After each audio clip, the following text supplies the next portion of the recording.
China has admitted 2 cyber attacks against America already and for quite some time. Is that a fair statement? Yeah, that is a fair statement. The Chinese regime decided that the way they were going to get to the top of the food chain was by essentially bypassing the heavy lift of research and development. This isn't some conspiracy theory.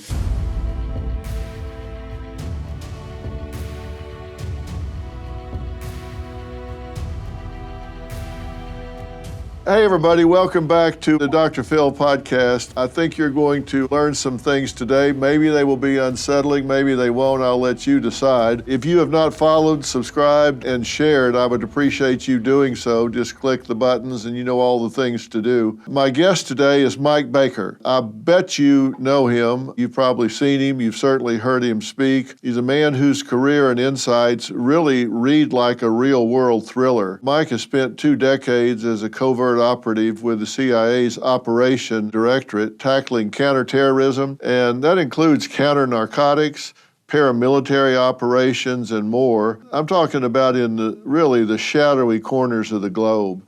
And after leaving the CIA, he founded the Portman Square Group. This is a global intelligence and security firm which has become a cornerstone in risk mitigation and geopolitical analysis. Mike's also a really accomplished author. In his book, Company Rules, Everything I Know About Business I Learned from the CIA really offers a unique perspective on applying intelligence principles to the business world. Also, quite interestingly, he's the host of the President's Daily Brief podcast. And if you want to know what's going on in the world, you want to know what Trump's up to, and you can't call and talk to him, you want to listen to this. And you can listen to it every morning. Truly a must listen for anyone wanting to stay informed on the most pressing issues of the day, certainly the ones that the president is juggling. So Mike, welcome. I appreciate you being here. Thank you very much, Dr. Phil. And that may be the finest introduction I've ever had in my life. So I appreciate it very much. Well, you've accomplished a lot, and it takes a while to describe it, and I didn't get into everything, which we will as we go along. I want to start out talking about China because, you know, right now with the tariffs and with Taiwan and everything going on, we've seen a lot in the headlines recently about China and some of the trade wars, and we've heard a lot about military-age men coming across the border into America. I want to hear your thoughts and insights on China because, according to you and others, China has admitted 2 cyber attacks against America already and for quite some time. Is that a fair statement? Yeah, that is a fair statement. They let slip during a meeting overseas, which were several fairly high-ranking U.S. officials, the notion that they were behind a number of cyber attacks and various forms of cyber shenanigans over the years. It's a kind of a statement of the obvious in a sense. And I think whenever you talk about China, the Chinese regime, we're not talking about the people, the population. They're great. The history, the culture. There's so many fascinating and good aspects of China as a country. But we're talking about the regime led by Xi Jinping and the Chinese Communist Party and their intel apparatus. A couple of things that are really important to remember with them is that they play the long game. They look at the world and they look at history and they look at time, the movement of time, differently than we do or the West does. And by that, they really do have a long vision. Right? We tend to get, I think, in the U.S., and if you just drill down and narrow it down to our operations, our intelligence operations, we tend to have ADHD, right? We're always chasing the next, shiny tinfoil ball like a raccoon. And so our time frame tends to be very condensed. The Chinese look at it differently. Right? They have a much longer view, more patience in what they do, and that includes their intelligence operations, which leads me to the other part that's always important to keep in mind is that decades ago, the Chinese regime decided that the way they were going to get to the top of the food chain was by essentially bypassing the heavy lift of research and development, right? All that work.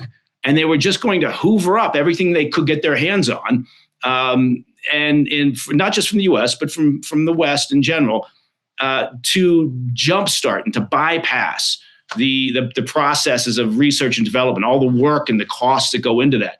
And that's what they've been doing. And whether you're talking about putting a Intel operative into the U.S. as a undergrad student, who then his only job is to get good grades and then go to grad school, and then their only job is to get a good job after that, and then find another one, and eventually you got 20 or 30 years down the road, and they're a producing Intel asset, because now maybe they're sitting inside of Corning or IBM or SAIC or what, name any company that they may find of interest. And so their ability over the years, through a variety of means, to engage in the theft of intellectual property, research and development, economic intelligence, it has really jump-started their efforts. And it has cost the U.S. and the West an incalculable amount of money, a lost opportunity, jobs, a variety of other things. And we're just now getting our heads around that notion, right? The Intel community, I think, has known it for quite some time, but it's become more of a public understanding just over the past few years. Let's talk about this for a second, because we hear about this, we watch TV series like The Americans. We look at that like it's some kind of spy fiction. But what you're saying is this isn't some conspiracy theory, that they are playing the long game. They do get people insinuated into American society, into the fabric of society, and they adapt. They look like, act like, feel like, integrate into society, but they never lose sight of the fact that they're here to gather information, and it may be military information, it may be corporate intelligence or whatever, and they're constantly feeding that back to China, which is kind of like the generic drug companies do. They don't spend hundreds of millions of dollars on R&D. They wait until somebody like Eli Lilly or whatever does it, and then they just come in and become the generic, and the first generic in the water gets 40% of the business, but they have no R&D cost in it, and that's what China's doing. They're sending people over here, getting all of our work and taking it back over there. That's really happening, and it's going on right now as you and I are speaking. Yes. Look, the FBI, the Bureau, they're busy almost every week opening up a new counterintelligence case related to the Chinese regime, to the PLA and the Intel apparatus. And they do it through a variety of means, right? So it's not just, as you mentioned, the Americans, which was based on an actual Russian situation on the East Coast a few years back, where we had a cell of essentially sleeper assets who their job was to assimilate into the U.S. lifestyle and develop relationships. And maybe you'll meet somebody. Maybe you're standing on the sidelines of your kid's soccer game on a Saturday, and you find yourself talking to somebody who works for an interesting financial institution or works at a manufacturing plant producing aircraft parts. It doesn't matter, because all information may at some point be of benefit. So that was their job.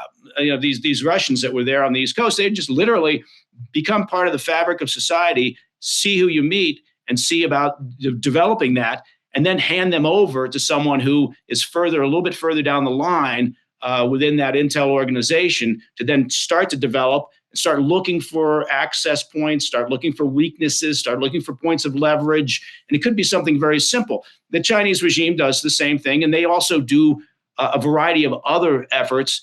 A lot of information they hoover up just through academic institutions, right? And whether it's attending conferences, developing relationships with visiting professors, again, maybe I, find out that my son, I'm living in the States, and my son is going to school with someone who works at a company of interest. Next thing you know, I'm trying to figure out, well, how can I get them on side? How do I start to develop a relationship with them? A lot of times the Chinese regime is looking for first or second generation Chinese Americans, and they play off of that historical relationship, that connection back to China, to try to get them on side. And whether they're unwitting or whether they eventually become witting assets or cooperative contacts, doesn't matter. The Chinese, again, they play the long game. They have patience. They're willing to invest a lot of time and resource into this. And all information potentially is of interest to them. They've got the motivation and the resources to grab it all and then sift through and see what could benefit one of their pseudo state companies, perhaps. This episode is brought to you by Masa Chips. For decades, chips were fried in tallow until big corporations switched to cheap seed oils. Now, seed oils make up 20% of the average American's daily calories, linked to inflammation and metabolic issues. Masa is bringing back the good stuff with 3 simple ingredients: organic nixtamalized corn, sea salt, and 100% grass-fed beef tallow. No seed oils, no junk, just a crunchy, sturdy chip that won't break in your guac. Masa Chips is beloved by tens of thousands of customers and has been endorsed by industry-leading health and nutrition experts like Ben Greenfield and Gary Brecka. Ready to give Masa a try? Go to masachips.com/merit and use code MERIT for 25% off your first order. That's masachips.com/merit and code MERIT for 25% off your first order. I've written, I think, 11 books, 10, 11 books or something, and I'll have a book that's selling millions of copies, and so my publisher or agent will get a note from China that, hey, we love this best-selling book, so we want to publish it here, and they'll offer $5,000 for the rights to publish a book that's selling millions of copies. And my publisher and agent will say, take it. I say, what do you mean take it? That's nothing. And they'll say, they're going to publish it anyway. What are you going to do? Sue China and China? They have no respect for IP at all. You can't sue China and China. You might as well take the $5,000 because they're going to publish it anyway and probably already are. They truly do just grab what they want and just use it and do so with impunity. I guess there's not much you can do about it. There's not much you can do about it in the sense that the way that we perceive it, there's not really a rule of law in China. Right. So, defending your intellectual property, defending your rights, it's nowhere near the way that we understand it to be in the US or the UK or, out in the West. I remember a conversation one time with a pharmaceutical company, and they had called us in, they called some, my company and said, look, how do we're opening up a manufacturing facility in China. And we want to start building the protocols to protect our intellectual property. They're a very good company, very big company, lots of overseas experience. So I was a little bit stunned at that concept. And so I had to say, look, you're not going to. You have to accept that whatever you do over there is going to end up with them, right? Whether it's code, whether it's some form of IP, it's going to be with them before too long, because that's just the way it is. So there's only so much that you can do to prevent. But companies in the West have always been willing to put up with that because the Chinese market, selling into the Chinese market, has been the holy grail for decades. Yeah, because there's so many. It's such a big market. Mm-hmm. Let me ask you this. I work a lot with Tom Homan with Homeland Security and ICE, and they tell me that in the last few years, we've had as many as 30,000 Chinese come across the border, most of them down around San Diego, and that an uncomfortable number are military-age men. And they tell me that they are in shape, flat-bellied, all have the same kind of boots on, all have the same kind of backpacks on, and they're coming across the border. How do they get here? And we don't know where they are. Who are these people? Why are they here? Yeah, it's interesting. The human trafficking industry and the routes that are taken, it's very organized. It's very established. It is a, think of it as a corporation, basically. I mean, there's not just one, but there's a number of them out there engaged in that sector of human trafficking, of moving humans to various parts of the world. It's not unlike the gray arms market. People imagine that to be, dodgy and shady, and, it exists in, in this sort of murky world. And it's also a very organized, very buttoned up business, right? But with the Chinese individuals coming across the border, a lot of them through the San Diego sector, look, are a number of them out there just looking for a better life, just looking to try to find, a job and do it. Of course there are, right?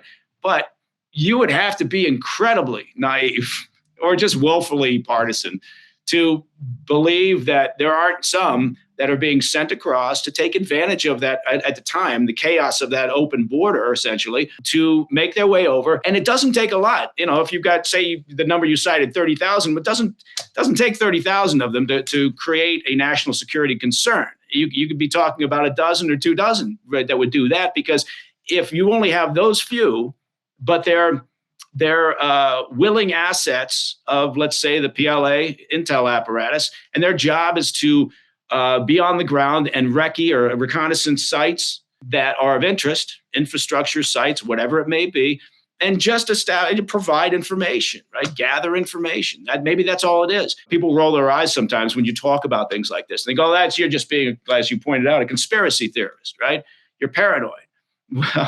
Well, again, if you imagine that the Chinese regime, which has been so aggressive and interested in gathering information on the U.S. and others over the years, didn't look at the chaos in the U.S. southern border during the previous administration and think to themselves, let's take advantage of this, just like a well-resourced terrorist organization would, right? Or the cartels where they're looking for other opportunities, then I can't help you, because someone with that mindset doesn't appear to be living on the same planet. Is there any theory under which we don't believe that China hasn't mapped out our energy grid? So when you talk about the Chinese regime, no, they've been very active over the years, poking and prodding at our infrastructure, at the U.S. infrastructure. And again, they're equal opportunity, right? They're doing this to a lot of countries out in the West.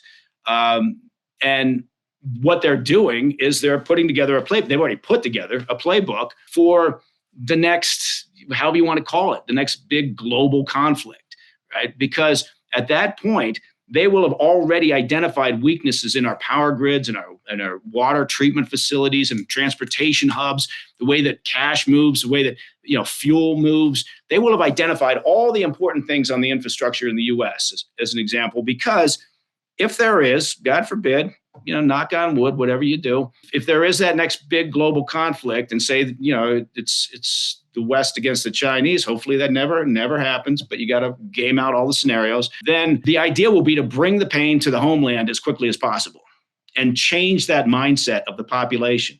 And if you shut down power and you shut down the ability to move food, if you shut down running water, safe water, if you shut down the ability to get pharmaceuticals or cash, whatever it may be, on the home front, then the impact is devastating, right? Because people don't have a high tolerance for pain, basically, I don't think, the average person. And that will dictate the way that the government will deal with that conflict. So everybody, I'm not saying, look, the U.S. does the same thing. We better hope the U.S. does it, better than anybody else. But in other countries in the West do the same thing if they've got the resources. They're all out there putting together these playbooks to understand how to do that, right? If you take down the satellite systems and suddenly people don't have GPS, God forbid they don't have TikTok, then again you're changing the mindset of the population that you're fighting against, and that's a powerful thing. Isn't this exactly the reason that the Portman Square Group is in business? And isn't this exactly the reason you better be in business? Because if they come in and shut down the banking industry, if they come in and shut down the transportation industry, if this is under attack and there are those organizations that have the cybersecurity, that have the readiness that the Portman Square Group brings, they're going to be hardened. They're going to be having backup plans, alternative plans. They're going to have a readiness that maybe a sleepy government and a snail-paced Congress hasn't done. And I've always said, you need something done, let the private sector work it out. The government's not going to work it out. We'll work it out in the private sector.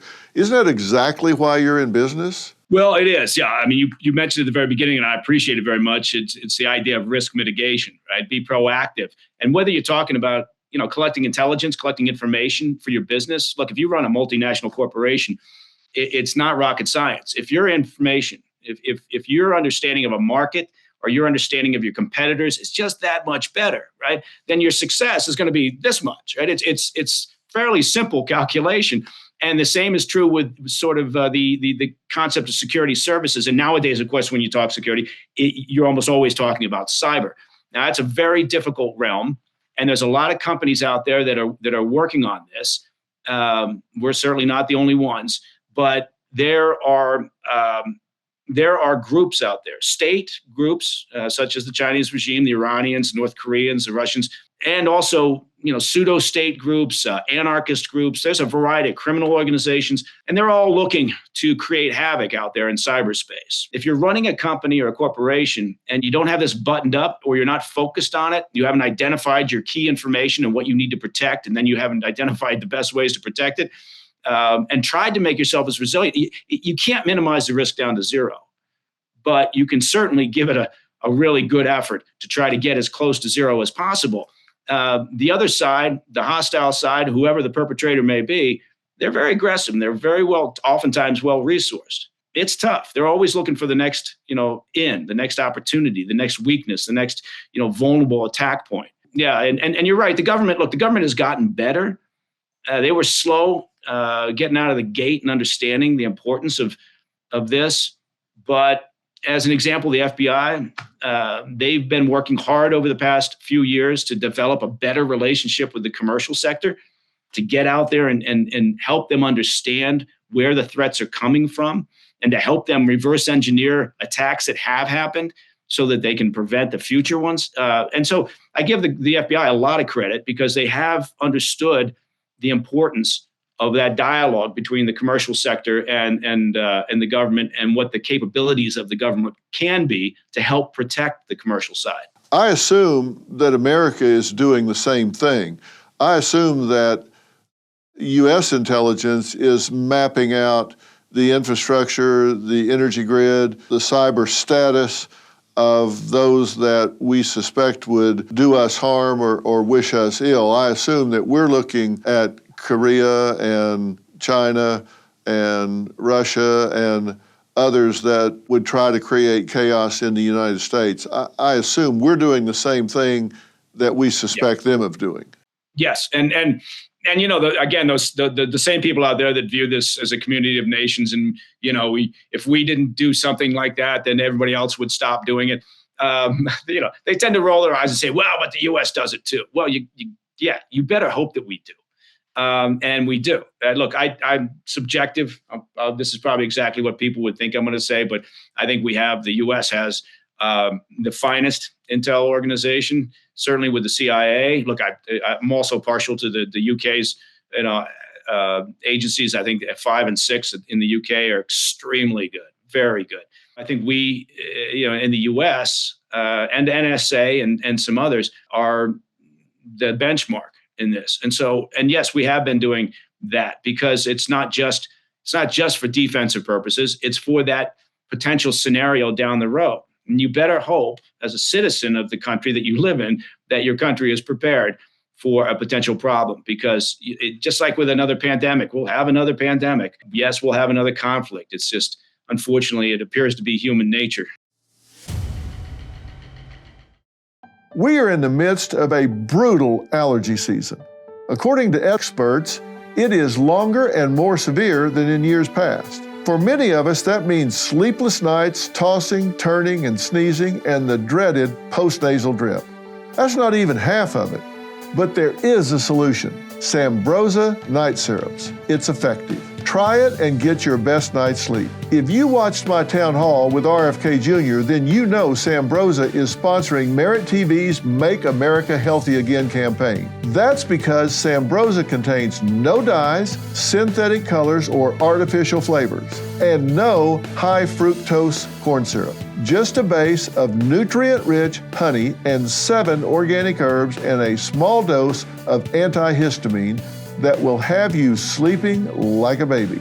Go to Sambrosa.com and use code MERIT for 25% off your first order. Wake up rested and invigorated. Again, go to Sambrosa.com and use code MERIT for 25% off your first order. What is our level of preparedness, would you say? Are we poorly prepared, fairly prepared, well prepared? Where would you put the United States? Yeah, I'd say we're when you talk about the infrastructure and the hardening of the infrastructure against attacks, I'd say we're okay, but there are some soft targets out there. Look, the power grid, just as an example, right? We've got three grids, basically, the East, the West, and Texas. And those grids were built. The power structure was built. Think about it like a patchwork quilt, right? It was cobbled together over years. And it certainly was never built with the idea that it's got to withstand a terrorist attack. That was not top of mind in the 1940s as we were building out a power grid. And certainly not that it could withstand a cyber attack. So there have been efforts. It's Washington, D.C., so efforts coming out of Congress tend to always be slow. There have been some efforts. It is a very costly enterprise to try to improve and harden security on something like a power grid. But there's awareness, and that's a good place to be, right? I just say that there are a lot of potential targets out there, and there are a number of entities looking to identify those that are the weakest. So, yeah, the work's cut out for us. It doesn't sound like a very cheery assessment, does it? No, but it's a motivational assessment. I know just a few years ago, we had an extremely harsh winter in North Texas, and the reports were we were within minutes of the grid going down, and it would have taken, they said, months and months to get it back up through just poor management of the real central power stations and all. And that was without an attack. That was just from demand. And I just wonder if we get in a situation like that, somebody comes by with a .22 rifle on the highway. I mean, it was. I think you're given a pretty rosy assessment from what I understand of the Texas grid. I don't know about the East and West, but I appreciate the encouragement, but I wonder if we're more vulnerable than we think. You're absolutely right. We're definitely more vulnerable than we think, than certainly the average citizen thinks. That is absolutely true. I've put together a very fact-based map I'd like you to take a look at and comment on, because this is a map of where China has come in and purchased, quote, farmland. There's an overlay. The red is where they've purchased farmland, and this is a national map, so you can imagine how many thousands and thousands of acres that red represents. And then I've got an overlay of the military installations that they've decided to purchase this farmland around in many cases. And some of these are really strategic military installations. How do you feel about the Chinese coming in and buying up all of this land? We can't do that in China, but they come in and buy all of this, particularly around our strategic military installations. And some of them have like wind farms. And so they've got these big towers up, but they don't have any propellers on them. I mean, we've got videos. Which should be a clue. Yeah, that should be a clue. Yeah, there's a clue. They've got cameras on them, not propellers up there, and we're allowing it to happen. I had a guy on, a wonderful guy, that actually, he was a black farmer, and at one time in his life, his great-grandfather had sharecropped that land. Then they were able to hang on to it, and he now owns that and has added to it. And he said they have paid so much for the farmland around his land and driven the prices up so high that he may now lose his land because he can't afford to pay the taxes on it because they've driven the prices up so high by coming in and paying whatever they had to get the land. Yeah, there is no coincidence. That map's a really good one. There's no coincidence, between the location of land that's purchased and the location of sensitive U.S. facilities. Look, I mean, Canada is by far the largest landowner, foreign landowner in the U.S. And you could do a similar map, and despite the vast amount of land that the Canadian purchasers own, it wouldn't correlate to sensitive facilities the way that this, in relative terms, small amount of purchases correlate to sensitive facilities. And it's, oftentimes it's just because, look, they roll in through a seemingly innocuous entity, a commercial enterprise, to say, we'd like to set up a soybean factory here. And the town council looks at it and goes, "Great, yeah, sure, we'll sell you at this very attractive price." That's terrific news. And there's no due diligence done, really, to say the least. Now the awareness has changed, and that's a good thing. But look, for years, as an aside, not just from the land purchases, but the Chinese regime was in the business of selling ridiculously inexpensive, again, it's all relative, but inexpensive telecoms gear to regional carriers out in much of the same area where a lot in the West, certainly, the sensitive facilities are. So, and why would they doing that? Why would they sell equipment under, actual, profitable cost to these U.S. regional telecoms carriers? Well, it's because they wanted their gear up on these towers, right? And it's, they can manipulate that gear to do whatever they want. So if they want to suddenly turn on a camera and view off in the distance, look, we're talking about very, sophisticated equipment, view off in the distance an air base and just, make note of traffic coming in and out. It's like the Chinese control of the ports, down in the Panama Canal, right? Just having intelligence about what U.S. ships, particularly military vessels, are coming and going, that's good intel. Right? People always say, well, it's not, it doesn't appear to be a national security secret, but, information, a lot of information has value that you don't necessarily see when you first look at it. So, and the Chinese regime, again, their intel apparatus is very good at just hoovering it all up. So, yeah, I look at this map, and the only upside to it, I believe, is that there's much more awareness now within the U.S. government. So foreign purchases are being scrutinized much more carefully than they were. And that's a good thing. Yeah, it's a good thing. One of the things you talk about is what keeps the intelligence community up at night. What is the biggest concern? I know that we're not as worried about an actual invasion on our shores so much as we are the cyber. Is it the cyber disruption that keeps you guys up at night? Yeah, it is. I think and that surprises a lot of people. Look, I mean, the top 4 or 5 categories haven't really changed much over the decades. It's interesting because you say, okay, well, what have been the top concerns? Well, it's China, Russia, Iran, North Korea. People always imagine terrorism is up there, and it is, but it's not in those top 4 or 5. But infrastructure and the weakness of infrastructure and the vulnerability of U.S. infrastructure. Yes, that keeps people up at night because they also understand if you're in the intel community or you're over in the Pentagon, and depending on what area you're involved in, you're pretty aware of just how aggressive that poking and prodding of our infrastructure is, right? Just kind of looking for ways in, not necessarily to take something down, but they're looking for these points of attack for possible future use. And you're aware of that, right? I mean, it's been said that, look, if the average citizen knew just how often our infrastructure was poked and prodded for that reason, people wouldn't sleep particularly well at night. It sounds like I'm telling people to get prepared for something horrible. Hopefully that doesn't happen. I'm just saying you got to be pragmatic and understand the world that you live in.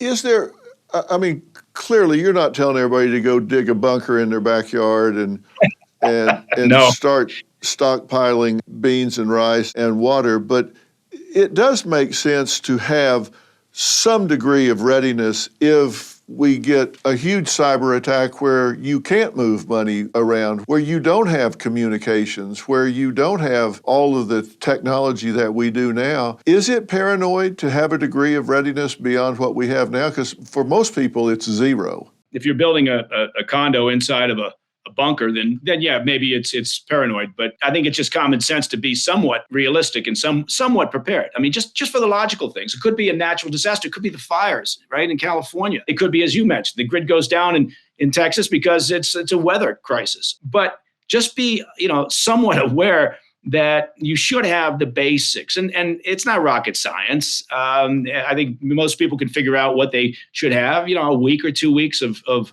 readily available food, some water supply, have a little cash on hand, have a communications plan. People tend to overlook that. But, if something were to happen, right, and your kids are at school or one of your parents is in a assisted living facility. What are you going to do? How do you communicate with them? Do you have a rally point? How do you get together? There's little things you can do. Do you have the ability to keep the car gassed up, right? Fine. Just do some basics. You don't have to go overboard, but there's a reason to be somewhat prepared. And it could just, again, be as pedestrian as a natural disaster or, some sort of weather incident. I see things where people get in weather in the winter, they run out of gas on the highway because they don't keep their gas tanks above half. They don't keep food that is storable and that sort of thing. And you're just saying be commonsensical here, because if we have an energy grid go down, if we do have a cyber attack that breaks down our money exchange system or whatever, you're going to wish that you had something. And, right. and you can do that. Are important too. Think about your pharmaceuticals, right? If you've got special medications you need for your kids or for yourself or for parents or whatever, just look at that and go, okay, well, is there a way that I can? And there are a handful of companies out there that specialize in making sure that you will have necessary medications on hand. It's all those little things combined, and you know what? It gives you a little peace of mind, and that's a good thing because you don't know, right? Nobody can predict what's going to happen. Nobody predicted the last pandemic, and then as it turns out, the hot commodity was toilet paper. Who knew? Yeah, who knew? Is it true that, and I've had experts say this, and it's been a year or two ago, that over 90% of the fundamental ingredients that make up most of our prescription medications do come out of China? And if they stop providing these medications that are broadly used, I'm not talking about highly sophisticated medication, I'm talking about core antibiotics and things like that, not the medications, the finished medications themselves, but those core ingredients that make up those finished products come out of China. If they stop shipping those things out, we could be in a real pickle. Yeah, no, that's exactly right. And look, and we saw that during the pandemic, right? And it's not just China; it's India as well. And that's a national security issue, right? That we've outsourced key pharmaceutical output overseas, and particularly, with a country where we acknowledge that we've got some fairly difficult tensions right now.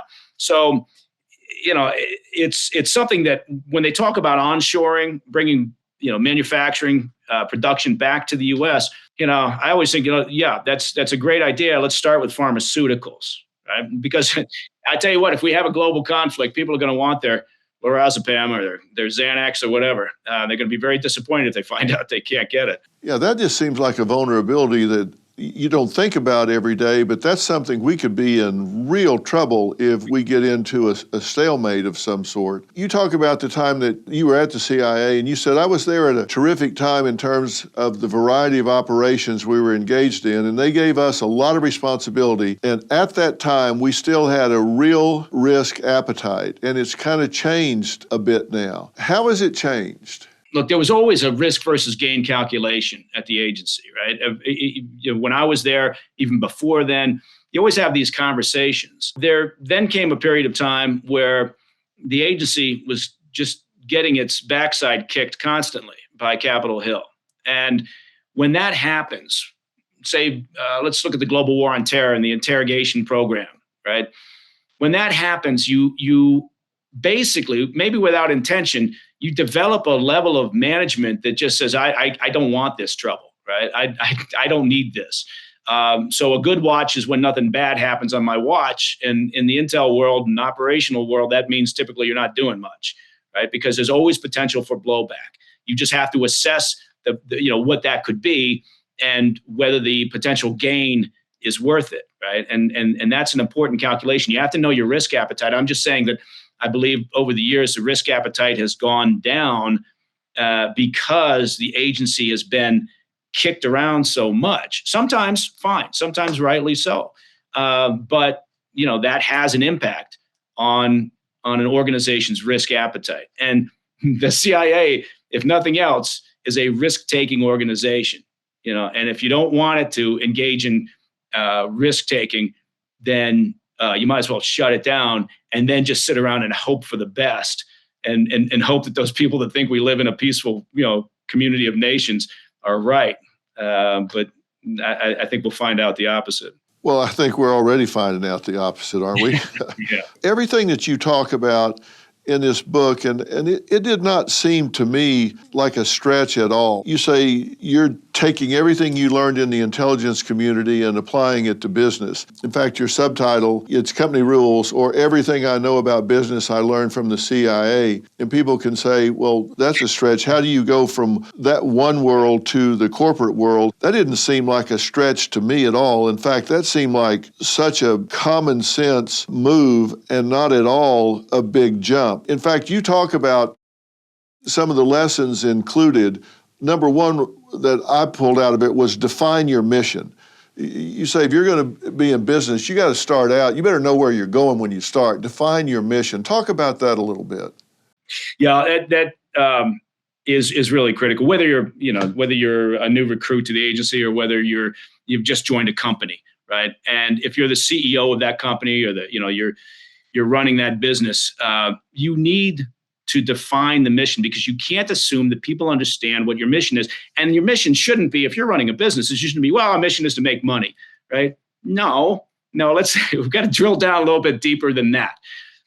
So maybe your mission is to produce the finest strategic intelligence and risk mitigation work product available.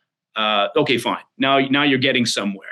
With the agency, to me, the surprise was I joined when I was recruited into the operations directorate, and we spent a great deal of time at the outset, right, being talked to about what the agency is, what fundamentally it does, why it exists, what its purpose is, what its mission is, right? And that was very important because it gets everyone on the same sheet of music. And so I can't emphasize that enough. You've got to start there with any new hire, with any new recruit. They have to understand the core mission of the organization that they're joining. It seems like an unguided missile without that, both in business and in the intelligence world. And one of the things that jumped out at me was know your risk appetite. And in business, talk about that from a business perspective, because you said some really insightful things about that. As an example, I think the reason why I became so focused on that was because of the nature of the business that I started when I got out of the organization, right? We deal with a lot of corporations on some sensitive issues, right? And so, we're collecting information on their behalf, strategic intelligence, or it could be just very pedestrian. It could be due diligence information ahead of a joint venture or a purchase. But you have to be very clear with those companies about, as an example, this is just one of many examples, but as an example of what they can and can't have. If you're a company and you're engaged in it's a multinational, so you're working overseas, you have to understand what the rules are in each jurisdiction that you're operating in, right? Because you can't just send a company like ours out and say, I need this intelligence, I need this information, go get it, right? It's incumbent upon us as a business that's in the collection business to say, okay, well, here's what you can have and what you can't have. Here's what's allowed in this jurisdiction and here's what's not allowed. Because otherwise you're going to run afoul. And the next thing you know, that company is on the front pages of a newspaper somewhere, because, either their employees were engaged in it. I mean, maybe you send out a sales team. If you're a company, you send out a sales team to try to pick up a contract, and you're working against competitors, foreign competitors who have no problems putting money under the table to try to win that contract. And there are a lot of companies out there that are happy to do that. And a lot of recipients on the other side happy to take that money and then award the contract. But in the US, we've got some very serious rules. People hear that and they go, oh, sure we do. They do, right? Yeah. The Foreign Corrupt Practices Act it will shut a company down. So you have to understand, and you have to then define that, just like you define the mission to your people, you have to define what the risk appetite is to your people so they don't step outside of that. I've done a lot of research on winners, champions, success stories. I've studied it since I was very young and continued it all through my life, empirical studies, academic studies, case studies. And one of the things that I learned is that winners deal with the truth and they deal with it right now. They don't romance themselves. They don't kid themselves. They don't deal in denial. And that was one of the things you talked about, is immediately admit your mistakes. You talk about the fact that if something's going wrong, deal with it right now. It's not going to get better with time. Yeah, and I'm glad you brought that one up. When I was young, and as we talked about, the CIA, one of the things that it does that I think is so admirable is they give young people, in the operations side anyway, a great deal of responsibility. And so I remember showing up on site in a country, and it was the deputy chief there at the time who, first things he said to me as we were having a quick briefing, I was going to be working outside of that area, but he said, if something goes wrong, if something gets screwed up, if you make a mistake, tell me immediately and we'll sort it out. We'll get it. We'll figure it out. And look, in operations, something at some point is going to go wrong, right? Not everything's going to go your way. And so sure enough, we had something go south, and first thing I did was reach out, got a hold of the individual, said, here's what happened. We got a goat rope. And they sorted it out. And that's important. You can't tell your people, you can't tell your staff, you can't tell whoever's working for you that admit your mistake. And then you can't drop the hammer, right? You can't say admit your mistake and then fire them. I mean, unless it's enormously egregious, right? But if they've made a mistake and you think we can recover from that, and they're not going to do it again, don't tolerate repeated mistakes. But you've got to, as a manager, as a leader, you've got to demonstrate your ability to follow through, right, and sort it out. And they did. And I never forgot that. So I've told people that all the time. The worst thing you can do in intelligence, in the operations world, is to have somebody who covers up a mistake, covers up a problem, because now they're vulnerable. Now they got a weakness, and hostile actors, whether it's another intel service working against you or whomever, they're gonna potentially find that. And human nature being what it is, somebody may not want to then admit that mistake, and they're going to find themselves in a world of hurt because now suddenly they're controllable by that hostile organization. See, what you're talking about is, from a psychological perspective, this all comes down to motivation, and you're demonstrating something that we are losing in this country, in my opinion, or have lost in this country, which is the skill of critical thinking, where you just sit down and you're honest and you critically analyze something. I have people that drive themselves crazy sometimes playing the what if game. Oh my God, what if this happens? Oh my God, what if that happens? And I tell them, look, I don't mind you playing the what if game as long as you play it out to the end. If you're going to play the what if game, answer the question and play it out to the end. I mean, I've had people with anxiety neurosis tell me, oh my God, what if I get in front of people and I start having a panic attack? Okay, let's play that, but then play it out. What if you do? Well, I could hyperventilate. Okay, then what if you do? Well, I could pass out and fall on the floor. Okay, all right, then you fall on the floor. Then what if you do that? What happens? And you get to the end and you find out that monsters live in the dark. It's never as bad as anybody thinks. Somebody told me one time, if I play the piano and I pass out and fall over and lay on the floor, worst that could happen is everybody get up and leave and I'd wake up in an empty room. Well, nobody died. You're just in an empty room. Get up and take your ass home. I mean, that's not the end of the world. But people don't critically think anymore. Why is that? Yeah, you know what? I don't know. I think part of it is people get overwhelmed sometimes with imagining that when they're faced with the decision, imagining that there's just an unending number of options. And I learned at an early age, I didn't really, part of the reason for writing that book, Company Rules, was because it took me a while to realize after I'd started a business, started with a dear friend of mine who came out of the British teams, SBS and then MI5. But I realized after a handful of years that the reason why we were able to be successful, or at least keep the business running with a pulse, was because I had absorbed these things from the agency. And one of the things that the agency does is it teaches you pretty quickly that you're not going to get all that information that you want, right? I mean, people watch a Tom Clancy movie or read a book. And, usually in those books, they've gathered all this data, maybe they've got all sorts of optics. They've got ability to look into buildings before somebody rocks up on the target, Be whatever nice, it is. Wouldn't it? Yeah, it would be lovely. That would be lovely. But the reality is you're always, unfortunately dealing with imperfect information. You've got some points, maybe you don't know the credibility of the source, right? The asset that provided the targeting information, whatever it may be. You try to get what you can, but operational windows close pretty quickly. Opportunities close pretty quickly. And, if you wait to gather all the available information so that you're comfortable, then, something bad's going to happen. And so the agency teaches you, I refer to it in the book as getting off the X, which, basically is, the X would be an ambush site. You don't want to end up there.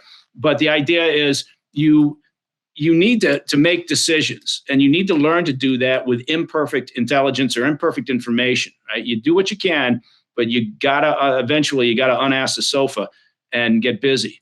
And the agency teaches that in the operations group very well, I think.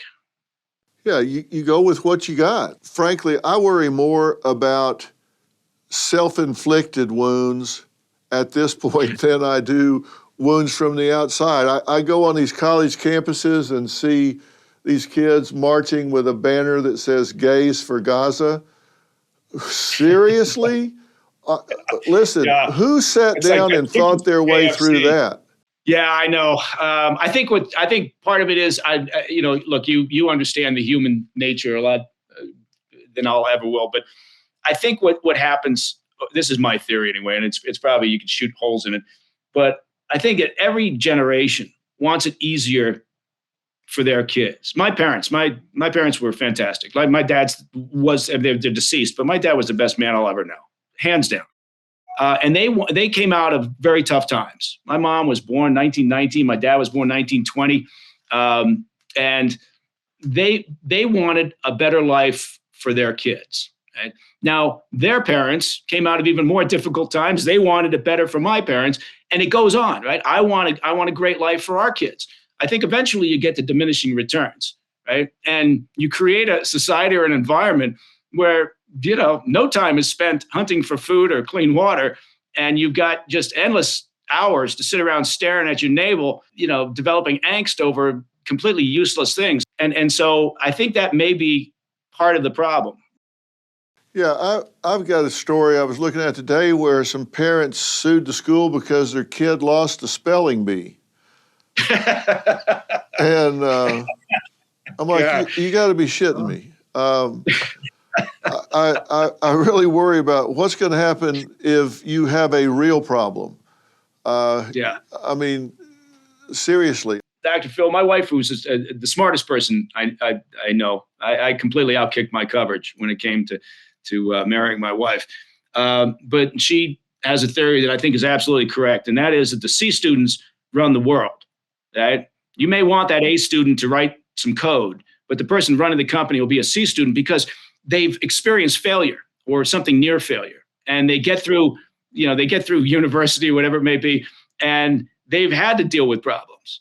And so that makes them more resilient.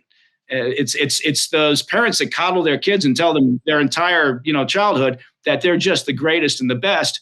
And, it's that old adage about everybody gets a trophy. So, yeah, I think some failure is definitely a good thing for kids as they're growing up. My oldest son went to law school, and he always said, A's make professors, and B's make judges, and C's make money. Well, in that case, my kids are going to make a lot of money then.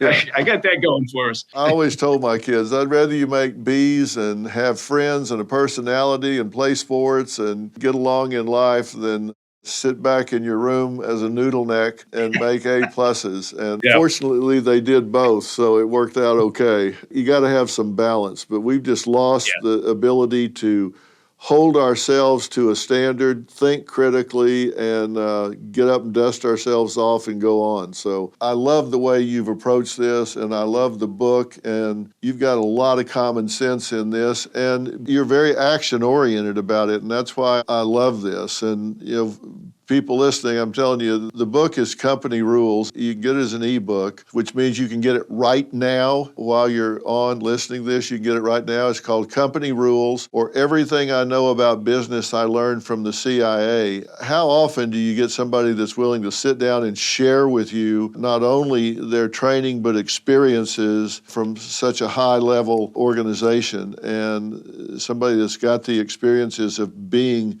on the spot and having to deal with these things. And Mike has done a great job of doing it. He's got a great sense of humor about it. He talks about it in terms and words you can understand. I highly recommend it. I think you will get a tremendous amount out of it. I will say also, I very much appreciate you mentioning the podcast, the President's Daily Brief. It's been a real pleasure working with the guys at First TV and Red Seat Ventures.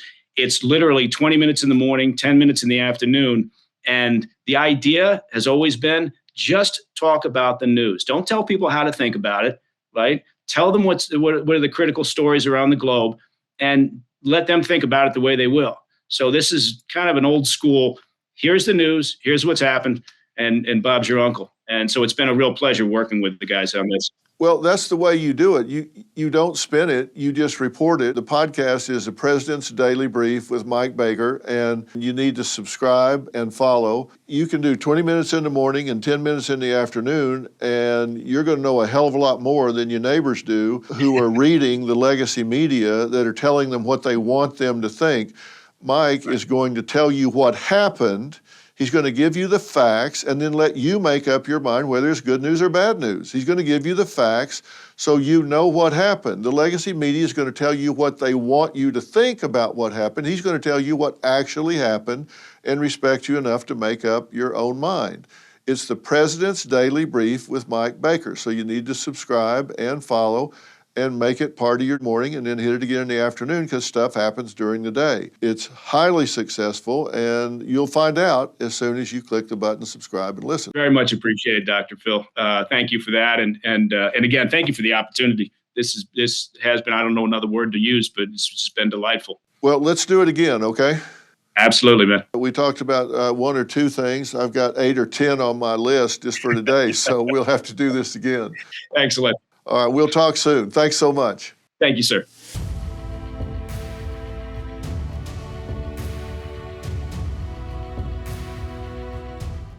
Hey, Dr. Phil here. My network, Merit TV, has it all. Now, let me blow your mind. Merit TV's got the news that matters. The selection of a new pope. Entertainment you crave. Busted. Everybody in a good mood today? And live events. Surprise. What am I, chopped liver? With serious punch. Big shot. Go to merittv.com and download the Merit TV app today.